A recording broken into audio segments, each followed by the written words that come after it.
Hello বন্ধুরা, living with Pinki চ্যানেলে সবাইকে স্বাগত। আজকে বানিয়েছি রাজমা রেসিপি। তো রাজমা এভাবে বানালে রুটি, পরোটা, ভাত সব কিছুর সাথেই খেতে খুব ভালো লাগে। তো চলুন শুরু করি আজকের রেসিপি। আমি এখানে সারা রাত ভিজিয়ে রেখেছি রাজমা। তো তারপর আমি এখানে রাজমাটা সিটি দিয়ে নেব 5 সিটি, 5টা কি 6টা সিটি দিলেই হয়ে যাবে।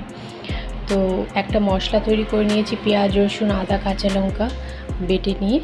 তো সেই মশলাটা ভেজে নেব।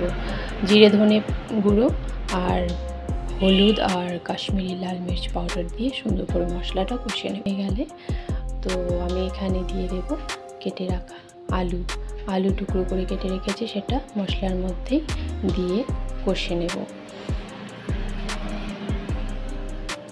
আলুগুলো সুন্দর কষানো হয়ে এসে গেলে তখন আমি সেদ্ধ করে রাখা রাজমাটা দিয়ে দেব। রাজমা দিয়ে কিছু সময় নাড়াচাড়া করে রাজমার যে জলটা, সেই জলটা দিয়ে ঢেকে কম আঁচে আমি কষিয়ে নেব। আর এখানে দিয়ে দিলাম টমেটো সস, আপনারা চাইলে টমেটোও দিতে পারেন। তো সুন্দর কিন্তু সব কিছু কষানো হয়ে গেছে। গরম জল দিয়ে দেব, গরম জল দিয়ে ঢেকে কম আঁচে রান্না করে নেব। আর বন্ধুরা, যদি এই রেসিপি আপনাদের ভালো লেগে থাকে একটা লাইক অবশ্যই করবেন।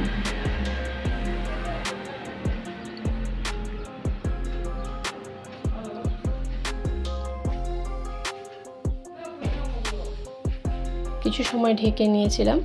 এখন আবার 4-5টা কাঁচা লঙ্কা দিয়ে স্বাদ মতো নুন দিয়ে দিলাম। তো যেহেতু আমি আগে লবণ দিইনি, তো লবণ অ্যাড করে ঢেকে রান্না করে নেব।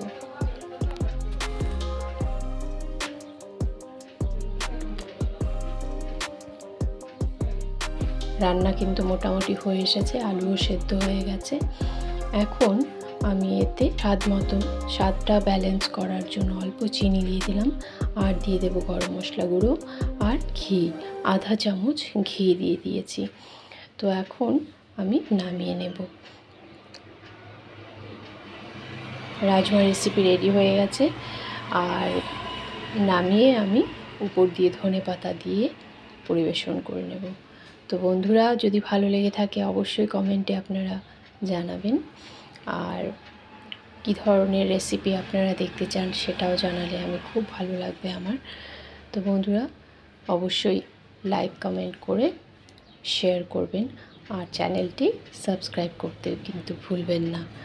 ধন্যবাদ, দেখা হচ্ছে নেক্সট ভিডিওতে। টাটা।